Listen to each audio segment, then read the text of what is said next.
my name is Rachel Klausner. I run sales for OpenSlate. We are a social video data company. We provide the standard metrics and ratings for all YouTube channels. So you could think about that like what Nielsen provided for broadcast 50 years ago, so people could sort, organize, make decisions about where people are watching on TV and where they should advertise. We do that for all channels objectively on YouTube. So what we're going to be talking about today is how can you as a brand take advantage of YouTube as a whole, both from a content and an advertising perspective, and how that kind of works together, 3 strategies to have success on YouTube. So just a question, since there aren't too many people in here, who here works specifically, I know Kelsey in the corner does because she works with me, but who works on YouTube, and is there anything that you specifically want to get out of this, or you're having challenges with, or anything that I can touch on? Getting it to convert. Get it. That's a good, Getting visibility. Okay. Yeah, I don't work with it directly, my team does, but we've struggled with attribution and monetization. Okay. Great. We want to start working with it, so we want to know everything we can. Yeah, same with me. I want to start with YouTube director videos, offering those to my clients. Great. So, as we all know, YouTube is the largest digital entertainment platform out there. Over 1 billion users. Does happen to resonate most with 18 to 34-year-olds. But what we do see, like from the rating system, is it goes all the way up to 64-year-olds. So, like, people are on there, even if it is at a lower concentration. So, 3 things that we think about when you want to talk about your brand having coverage on YouTube. The first is going to be the actual content, your brand's channel, branded original content. And we'll talk a little bit about, how you can best take advantage of that from both a paid and unpaid perspective. Yes. So the second way to have your brand on YouTube is probably the most recognizable, the pre-roll ads. There's a lot of different formats to them, but that's the typical ad when you're watching it yourself. You see before the video. Sometimes you skip it, sometimes you're not allowed to skip it.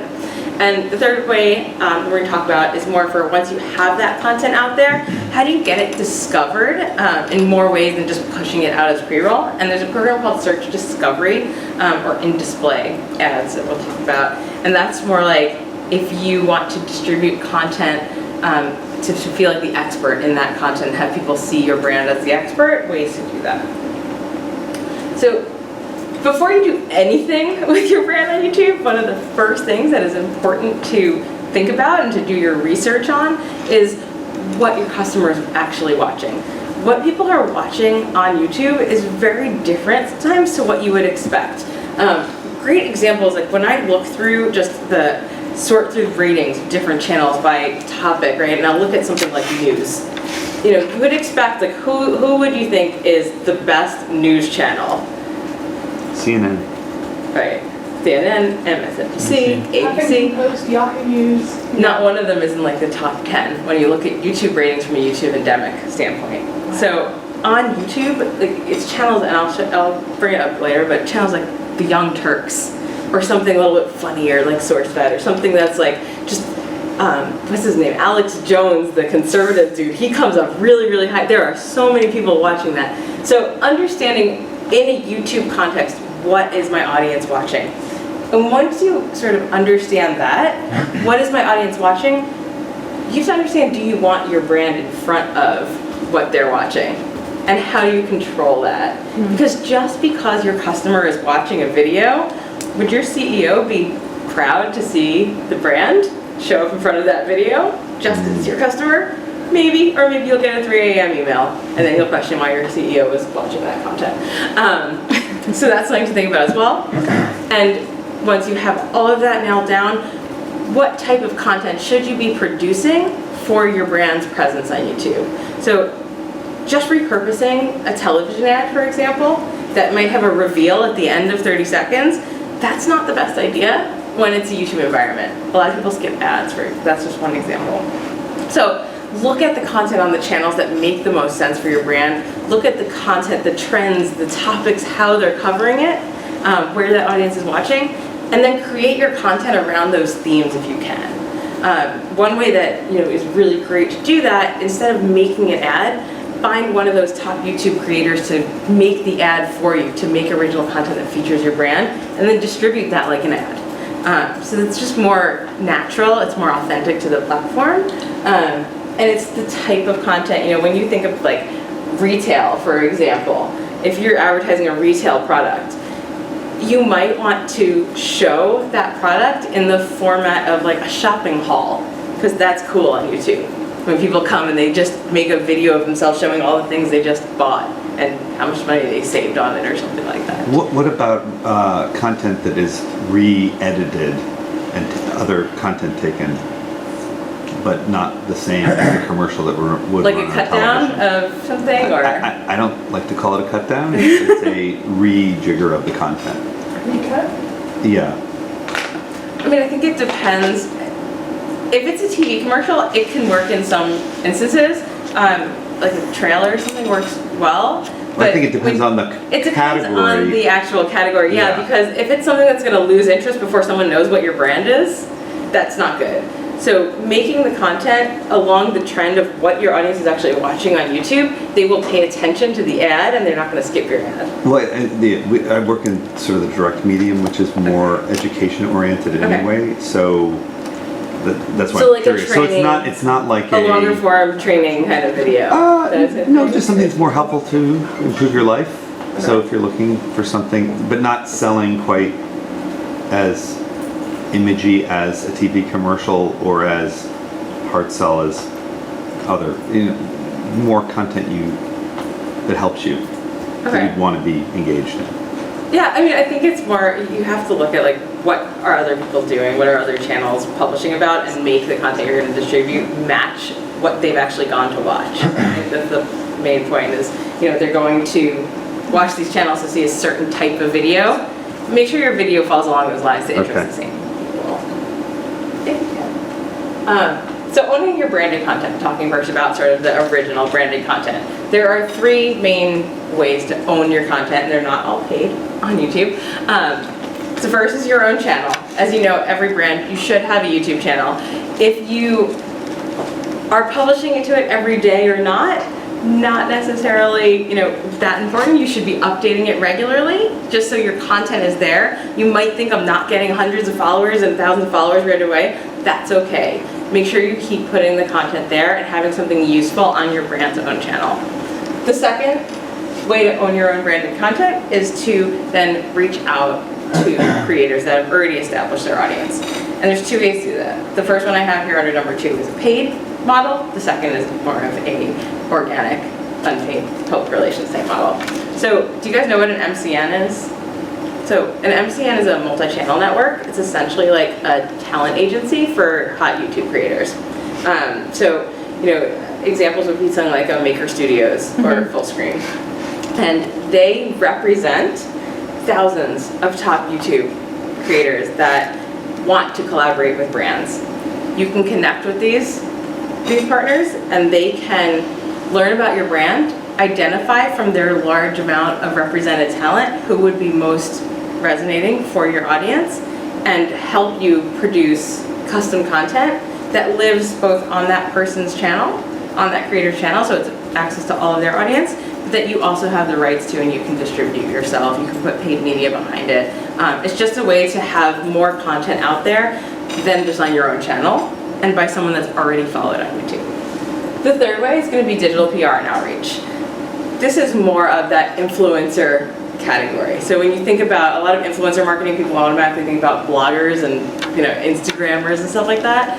When you're thinking about having your brand on YouTube, there are a lot of people out there that are just starting their own brand on YouTube, that are trying to build their channels up. If they're in your category, say you're a beauty company, if they're in your category, you can do some research and you can find the people who are up and coming, who are emerging talent, and they aren't going to charge you to make that content like someone who's represented by an MCN. They're going to probably be thrilled to hear from you and create an original piece of content for you for free, for very cheap, for a piece of free product.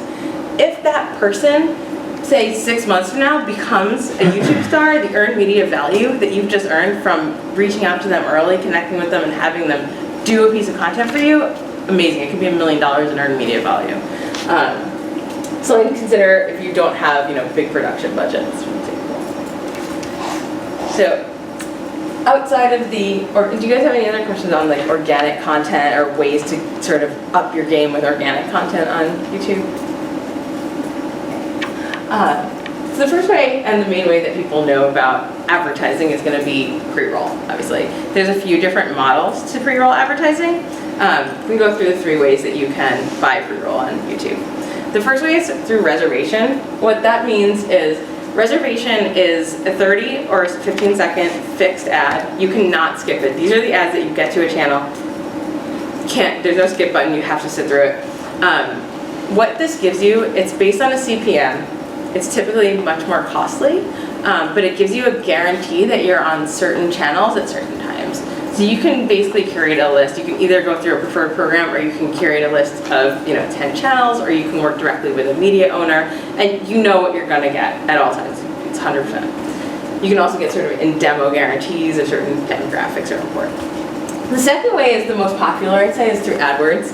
So when you buy that, it's typically a TrueView unit. A TrueView unit is a skippable ad unit. It's on average 30 seconds. You're charged at the 30-second viewpoint or completion, whatever comes first.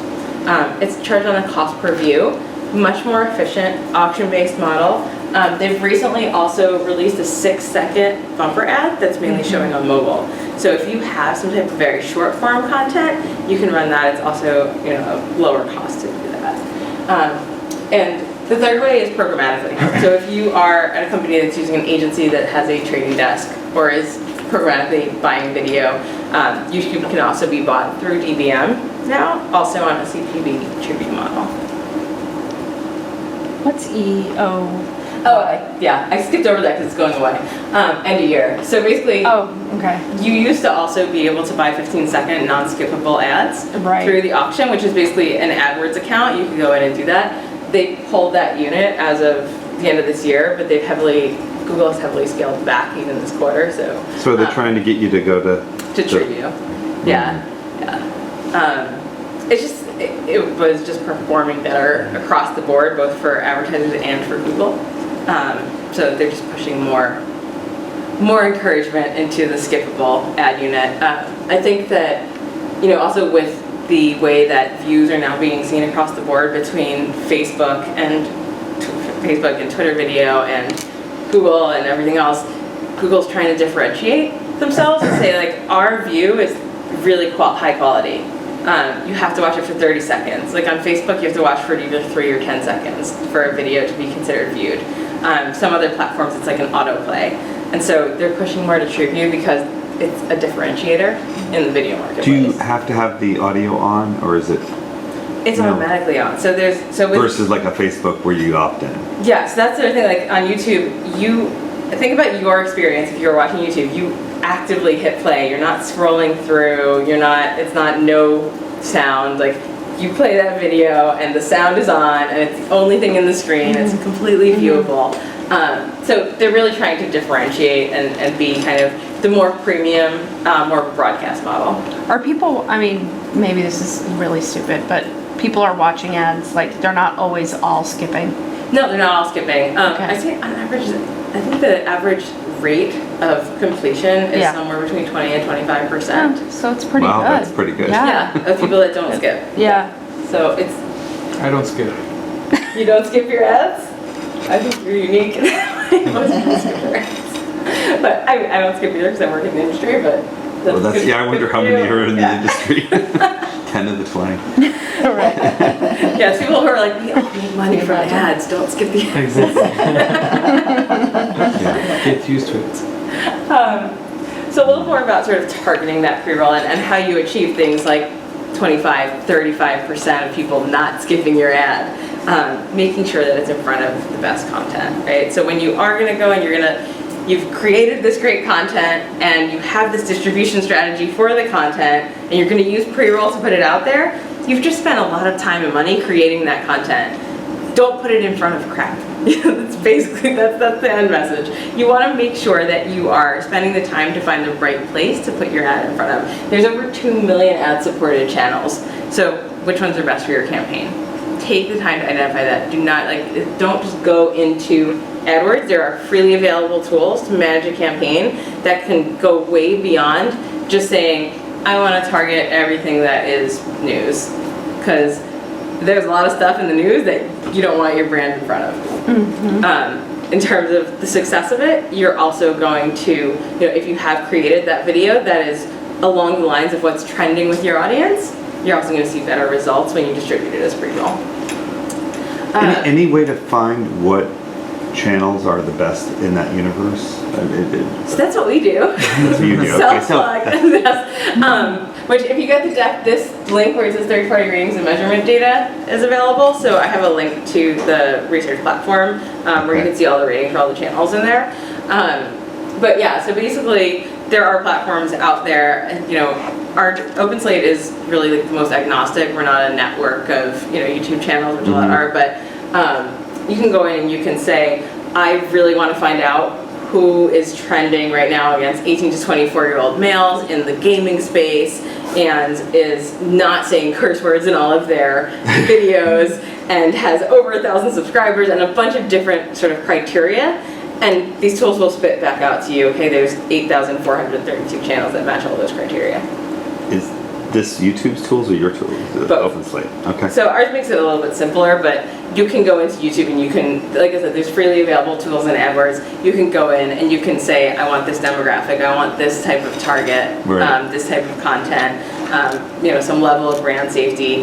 With tools like ours and others that are similar, you can go a lot further with. So yours are more surgical and you can get right down to, instead of Yeah, it's easier. 100 channels, maybe 5. Correct. Correct. And I mean, typically, I would say 5 might not be as scalable. You probably want a little bit more than that when you are trying to reach your audience across whatever they're watching on YouTube. And how many would you say would be the max then? Max? Oh, there's no max. Yeah. No. Okay. Because you're running across everything. It depends on like what's your budget for pushing out that pre-roll. Really. So $100,000, let's say. So say you had $100,000 to spend on YouTube and you want to run a brand safe targeted campaign, you probably want to look at 100 channels, 700 channels in the mix. So what about like something more realistic to at least my clients? 10,000. Something a lot smaller. Okay, so if they're spending like $10,000 on YouTube, you can probably run a campaign with 100 channels. Still good. Okay. Just talk to the young lady next to you. She runs all my campaigns, so you know better than me. 100 channels scares me, but 100 channels I'll let it scares you. Again, it depends too. If you have a Meaning topic- it's not effective.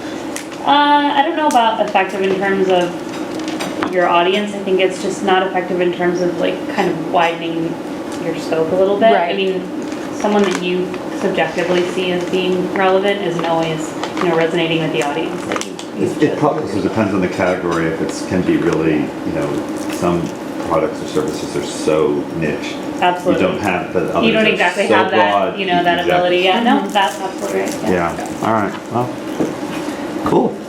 And I'm happy to sort of dig in deeper with you after another time. Cool. So the third way to get your content out there, if you're not looking to spend big budgets and do pre-roll, this might be a good idea for you if you have longer form content or something very specific, is content discovery and promotion. Google calls it search discovery now. And what this is, it's really good to drive views for your own content or make you seem like the expert in a certain space. It creates brand preference and association. It makes your videos just sound like the most relevant for whatever your topic is. It's targeted by either keywords or similar videos. And what it does is when you're thinking about your experience on YouTube, you're sitting here and you're either watching a video, I'll use a cooking example here, about making oatmeal cookies, and you're gonna see some recommended similar videos on the side. You can pay a very minimal amount to make your brand, say you've made some original content and you're a raisins company or an oatmeal company, you can have your brand right here, suggested as the next view. You don't pay until somebody actually chooses your content to watch all the way through.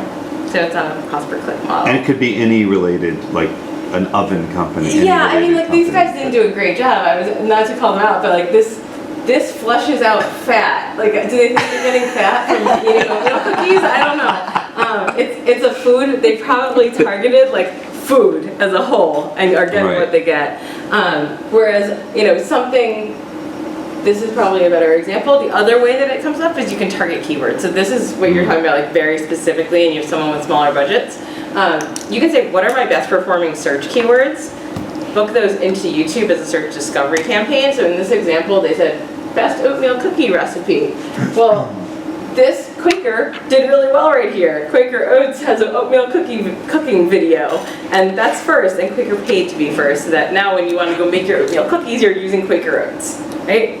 The person under it is like Philips advertising the air fryer with Gordon Ramsay. Oh, yeah, sure. Again, like they targeted food or something, but or the word recipe, but it's not as laser targeted as. Do the Sounds relevant. keywords, let's say for a company's website, work for a YouTube, the same keywords, or would you adjust what keywords you chose? Like what's working best for your search? Yeah, like I would if look it's for- working well on some other, on a banner ad, would it be something that you could translate to YouTube as a keyword? I would say you can. I would probably just go with a test and learn strategy like you would Okay. with search. Right? 'Cause when you think about attribution and everything, and I'm sure you work with a direct response, sounds like clients Oh, yeah, or company. everything, test and learn. Everything's test and learn, and it's also, buying your brand name, that's great, but do you really need to buy your brand name? Buying a long tail term, these are all gonna be on broad match too. Mhm. So that's something that's different between search and YouTube. But it is a way to make sure that your content shows up, only pay when someone actually views your content and look like an expert in the space. I don't know about what keywords to choose. I probably wouldn't ask. And so last, I just wanted to, lots of companies. I just wanted to talk a little bit about sort of the landscape and what's out there and when you're thinking about YouTube. Everyone knows it's owned by Google, but there are lots of different players in the space.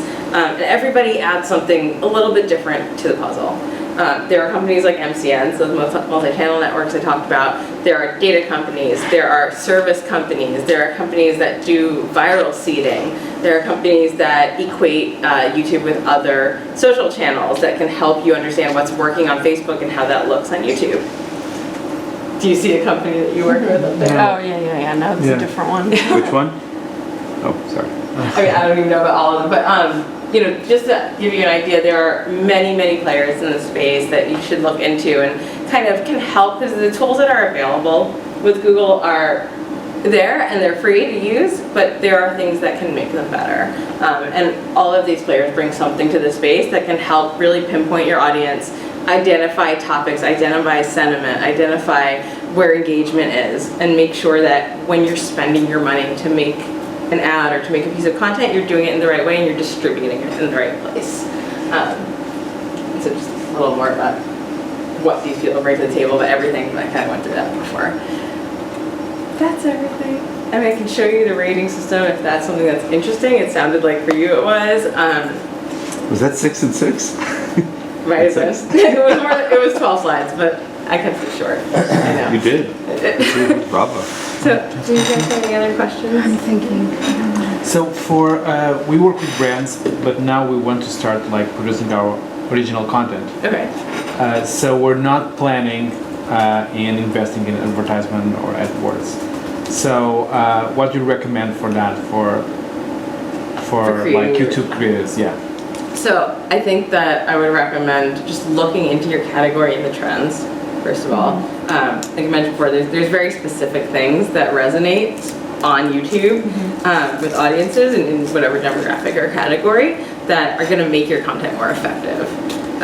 So just see like what content or what topics are trending amongst your audience. You can use research tools to do that as well. That's some of the ones that I put up there. You can look into then across those topics, how are they being presented? And not copy it, but go along with it. So like if it's a lipstick brand, there's lots of like tutorials. Maybe you want to create a tutorial. Same with like cooking. There are videos that don't even feature people. It's just like the hands putting the food together and text Tasty. on it. Yeah. Like the tasty stuff with Tasty, Facebook. I mean, that was built for Facebook video actually because people don't put sound on. Yeah. So it's just making sure that you play along with what's working in the space that your audience is watching, And then understanding the value of the content, like I said, like not making sure that just because that's what your audience is watching, that it's also something that your brand is going to be perceived well against, and not something that, like, there's a lot of shady content on YouTube too, so you just have to make sure, you know, when you are going after a certain trend, that it's still, you know, above board for whatever you're trying to achieve. It seems hard when you have clients and you have to convince them to spend the money because they want to spend it where they want it, whether they're old school or, you know. To open convince it. clients to come to Yeah, I mean, YouTube. even a client that could benefit from that type of buy. Do you have any suggestions on how to? Move people from broadcast, kind Yeah. of. Yeah. I mean, to test both even sometimes, you know, broadcast is one type of audience you're going to get, but to do more testing online so that online, they yeah. learn something versus throwing it all on broadcast. Right. I mean, both are kind of playing the same role, that like we're going to influence the purchase decision. We're top of the funnel. We're not remarketing here. I mean, you can remarket on YouTube too. You can put a remarketing list in and you can show your ads that if you're trying to, you know, directly convert. That's a tough one. I'm trying to think on the spot about it. But, you know, we always tell people that when you want to bring someone from broadcast or has a more of a broadcast or old school mentality into this world and understand, like, this is the television for everyone that's under 50.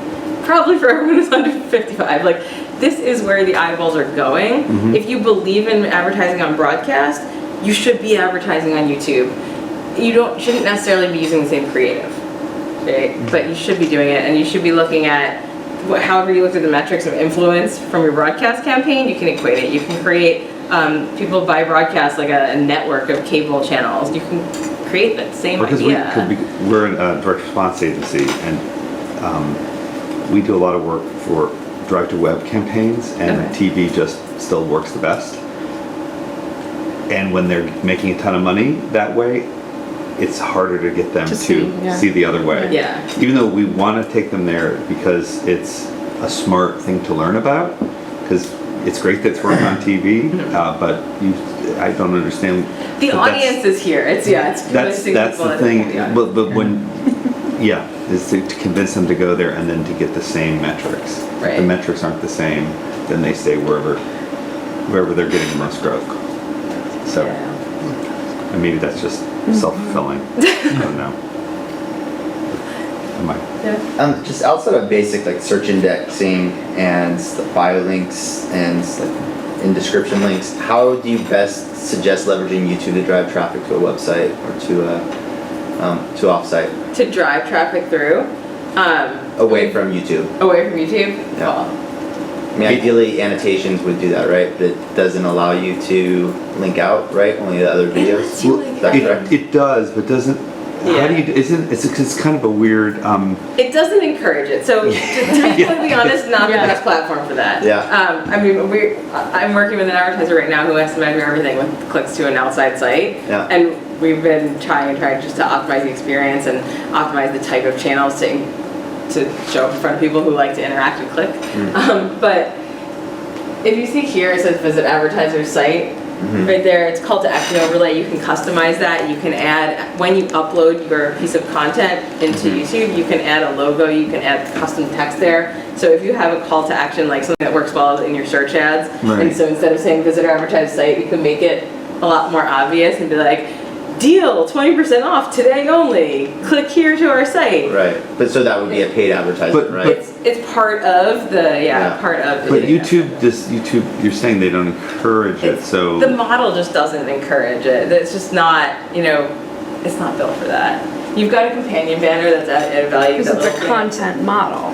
It's a content distribution. It's a awareness branding. I mean, that's really Right. it's Like broadcast. It's Yeah, it's the similar same- it's very same similar to idea. broadcast. So when you're a direct response advertiser like Snuggie or something, it's going to advertise on YouTube. They have tons of video, but the ways that you're going to drive that is if you're pushing it out as an ad, in the call to action overlay, doing an attractive banner as your companion banner at the top. You can click through that to the site. We've tried to sell that in, and some clients don't. They want it in the video. To be able to click through. Yeah, they don't care. Yeah, I mean, they have to see it as, this is like your television buy, right? This is the premium of online video. If you want a video that's just clickable through to a website for a really cheap rate, you can get something that's much less viewable and something that's like through a video network or programmatic buy, Right. or a native video. I mean, there are options that are more drawn to click to my website, click and buy. Right. YouTube is, But YouTube, you're going to get a lot of accidental, you're going to get people that you wouldn't get on a programmatic buy, which is what. you're gonna get eyeballs actually watching the video. Yeah. I mean, that's the first thing. If you care about people watching your content and watching your Yeah. video that you're putting out there, they're gonna watch it here. I'd say much higher percentage of a chance of them watching your video, of them clicking through to your website. It's just that the model's not designed right for that. But do you have any examples of somebody doing better than others, as far as? Driving. Well, like you traffic. said, like the 20% off, or Yeah, I something mean that really. that drives a higher click rate. It absolutely does. When it's being measured on a TrueView ad, a click is measured as a full view, so it doesn't really like split it out too. So the ways that a view can be counted is either somebody clicks on your ad through the site, somebody watches it to 30 seconds, or somebody watches it to completion if that's less than 30 seconds. But you don't know if they really watched it. I thought they were. Google Labs was finding out. It has over 95% How- viewability. Yeah, that people were like they're watching all the way through. They're watching it, yeah. Interesting. Well, Is there any other questions about ad models or content partners or anything like that? We can be done early. Cool. Thank you. All right. thank you.